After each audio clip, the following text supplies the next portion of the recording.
The first sensation is not light, but a suffocating, tangible dread that claws you from the depths of a fitful, nightmare-ridden sleep.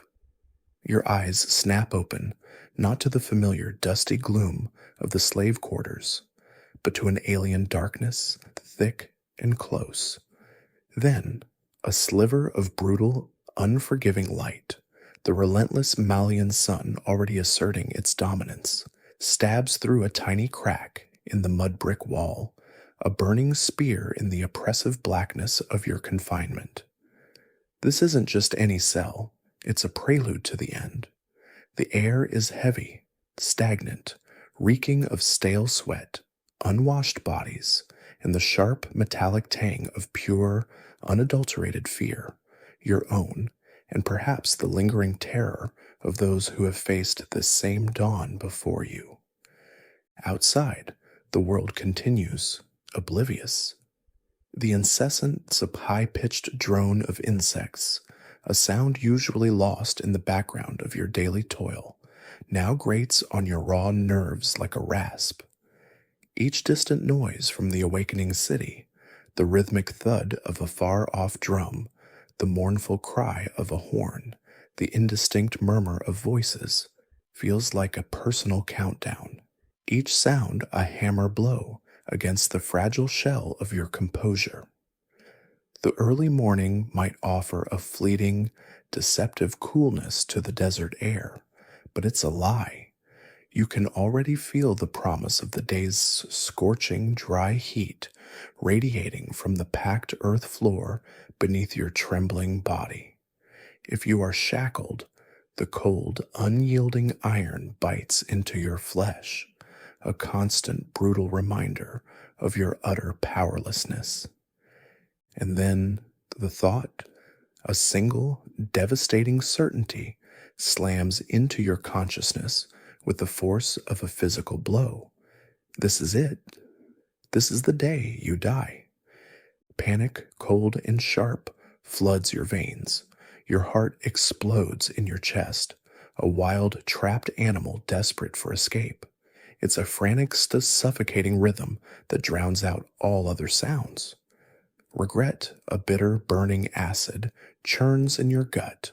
Regret for the act of disrespect, that moment of defiance, or perhaps simple misunderstanding that has brought you to this precipice.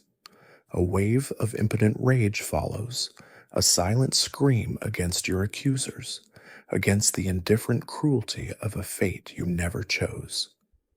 For an instant, your mind might simply shut down, a merciful numbness descending as the sheer terror becomes too much to bear. But it's fleeting.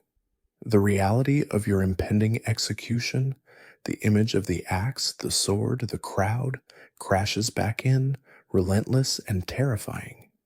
Is there a flickers of hope? A desperate, insane prayer for a miracle? A last-second pardon? It's a fragile, pathetic thing, crushed almost before it can form by the crushing weight of certainty.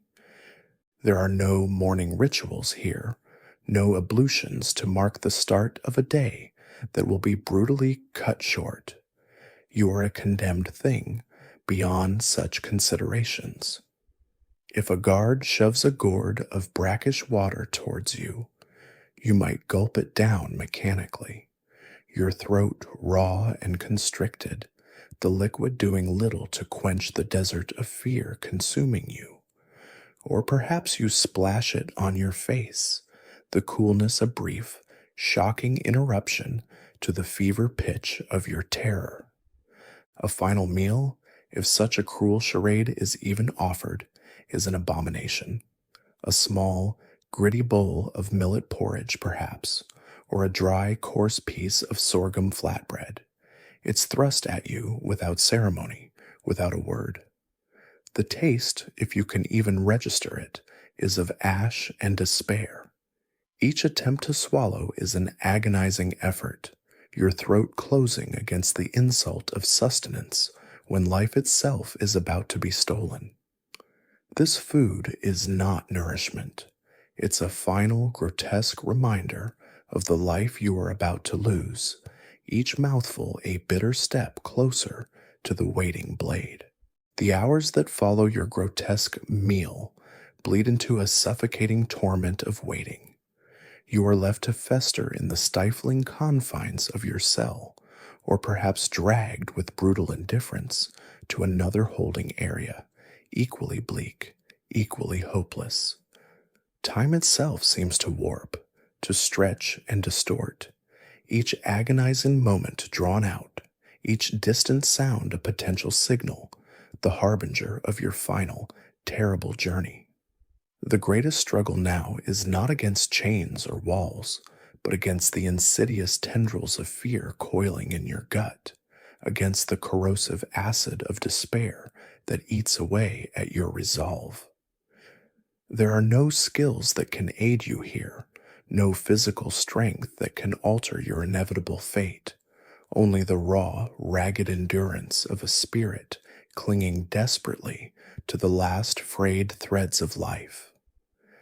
Your eyes, when you can summon the will to open them, fix on the stark, unyielding reality of your imprisonment.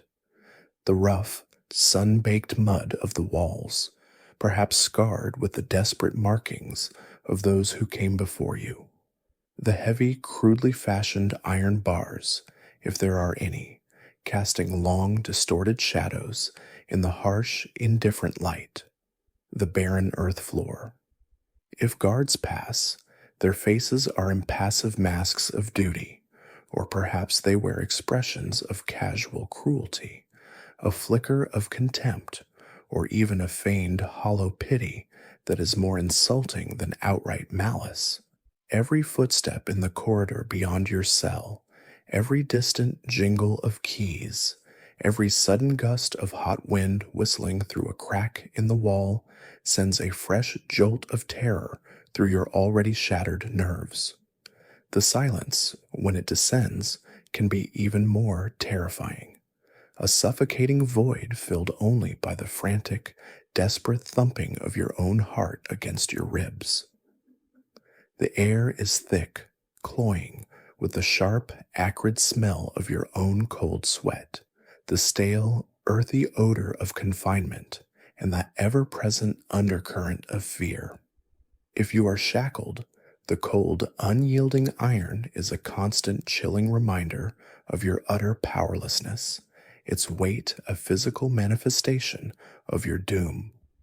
The rough texture of the walls, the packed earth beneath your trembling body, offer no comfort, only a stark affirmation of your wretched state.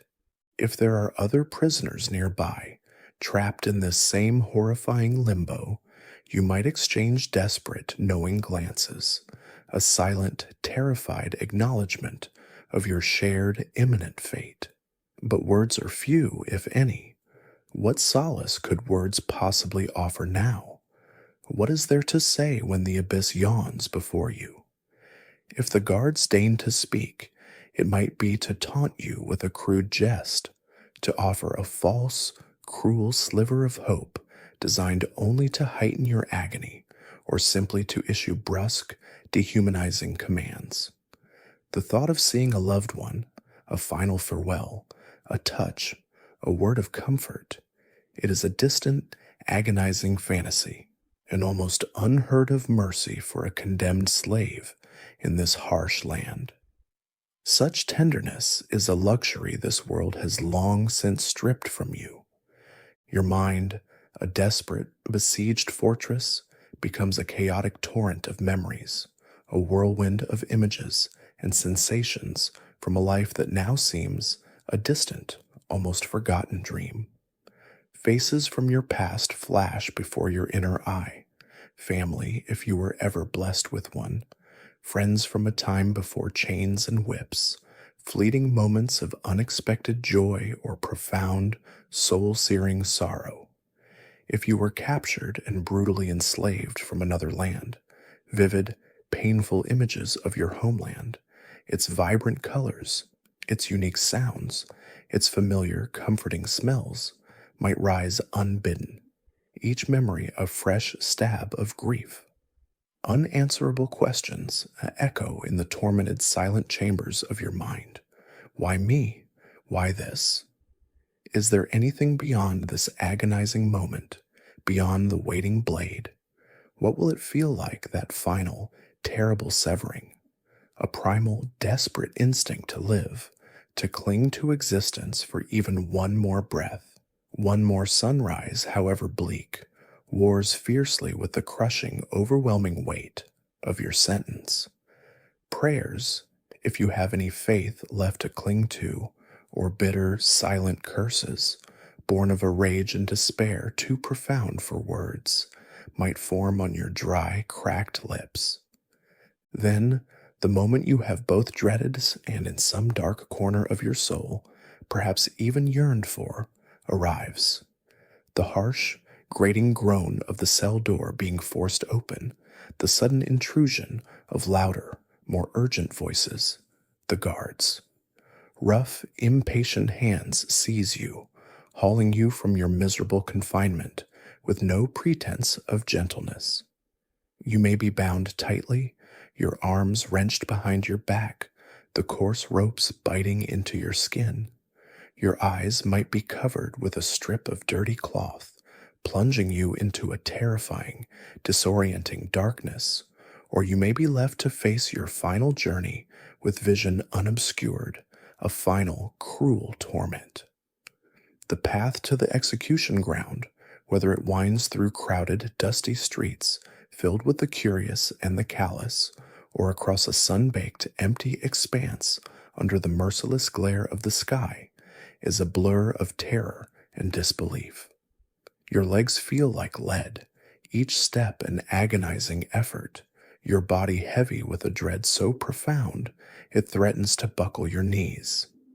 To maintain even a shred of dignity, if such a thing still matters in those final, desperate moments, is an almost superhuman effort. If your eyes are not covered, the world assaults your senses with a terrible, poignant beauty, each detail magnified by the horrifying proximity of death. The blinding, indifferent African sun, the shifting sea of faces in the crowd, curious, fearful, contemptuous, or perhaps rarely, even a flicker of quickly suppressed pity.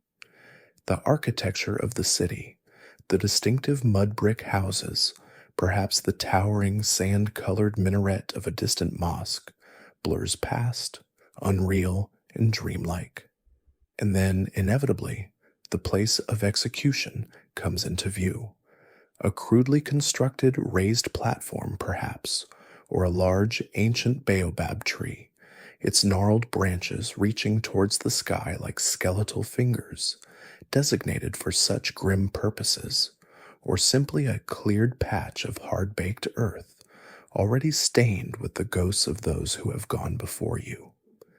The sounds are a deafening, disorienting cacophony, the excited shouts and hushed, fearful murmurs of the assembled crowd, the ominous rhythmic beat of a ceremonial drum, or the harsh, guttural blare of a horn signaling the impending spectacle, the steady, unhurried, almost casual footsteps of your guards, and, loudest of all, the frantic, desperate, suffocating thrumming of your own heart, a wild drumbeat counting down your last moments on this earth. The air is thick, almost unbreathable, with the smell of the crowd, dust, sweat, unwashed bodies, and the hot, dry, metallic scent of the Sahel. There might be a faint, sickeningly sweet, coppery tang in the air, the lingering ghost of previous executions, a silent testament to the brutality of this place. You feel the guard's brutal, unyielding grip on your arms, the rough, uneven ground beneath your stumbling, reluctant feet, the cruel, unforgiving bite of the ropes that bind you, a final, inescapable embrace. The crowd parts, a wave of humanity receding as you are dragged, or perhaps shoved forth. Their eyes are upon you, 1,000 hungry gazes that strip you bare, devouring your fear, your despair. A crier or some minor official might step forward to read out your sentence, their voice a monotone, indifferent drone, the words meaningless noise against the roaring in your ears. And then you see him, a figure detaching himself from the periphery, moving with a chilling, deliberate calm, the executioner. He might be a tall, powerfully built man, his face perhaps hidden by a cloth or a grim expression, his hands, large and calloused, holding the gleaming, terrible instrument of your imminent death, a heavy, curved scimitar, its edge honed to a razor sharpness, or a broad bladed, brutal axe, stained with the memories of past lives taken. In these final, suspended moments, a strange, almost preternatural calm might descend upon you, the eye of the storm, or perhaps your terror reaches a new, unendurable, screaming peak. Your mind might empty, a blessed, merciful void, or you might feel an almost unbearable, piercing anguish as you look, truly look, for the last time upon the symbols of the life you are about to be so violently torn from.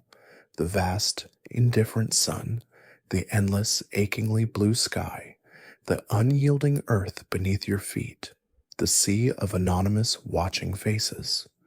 A single, desperate, all-consuming wish might consume your entire being. Let it be quick. O gods, let it be quick. There is no afternoon, no evening, not in the way the living measure time. For you, time has compressed into these last, searing heartbeats. You are forced to your knees, or perhaps shoved face down onto a rough-hewn block of wood, its surface stained dark with the blood of those who have knelt here before you. The stench of old blood, mingled with the dust and the sweat of the crowd, fills your nostrils, a final nauseating perfume. If you are allowed any last words, they catch in your throat, a choked, inarticulate sound, or perhaps a single defiant cry that is quickly lost in the murmuring of the crowd or the sharp command of an official. What could you say to these people, to this world that has condemned you? Your life, your worth, has already been decided. You feel the heat of the sun on your exposed neck, a bizarrely ordinary sensation in these extraordinary final moments. You might hear the swish of the executioner's robe as he positions himself, the almost imperceptible sigh of the blade as it is raised, a sliver of polished death glinting in the merciless sunlight. Your body might be rigid with terror, every muscle locked, or it might tremble uncontrollably, a betrayer to the last. Do you close your eyes, surrendering to the inevitable darkness? Or do you keep them open, staring defiantly at the sky, at the faces in the crowd, at the impassive visage of your executioner, determined to meet your end with open eyes, even if those eyes are filled with unspeakable terror? A kaleidoscope of images might flash through your mind in that final suspended second. A childhood memory, the face of someone loved, a moment of unexpected kindness in a life of hardship, the vibrant green of a field you once knew, the cool taste of water after a day of toil. Or perhaps there is nothing but a roaring, white-hot emptiness, a void where thought and feeling cease to exist. Then a searing, blinding flash of pain, or perhaps, if the blade is swift and true, nothing at all beyond a sudden, shocking pressure, a sickening thud. The world tilts, spins, dissolves into a cacophony of distorted sound and fractured light. The cheers or gasps of the crowd, if they occur, are distant, meaningless echoes. Darkness. A profound, absolute darkness rushes in, extinguishing the sun, the sky, the pain, the fear. There is only silence now, A vast, unending silence where your heart no longer beats, where your breath no longer stirs. The memories fade, the regrets dissolve, the anger dissipates. You are no more. There is no true nightfall for you, not in the way the living understand it, for your day ended abruptly, brutally, under the unblinking eye of the Malian sun. What follows your final, severed moment is not the gentle descent of evening, but an abrupt and absolute cessation. The crowd, perhaps, disperses slowly, their morbid curiosity sated, their conversations turning to other, more mundane matters of the day. The executioner cleans his blade, his work done.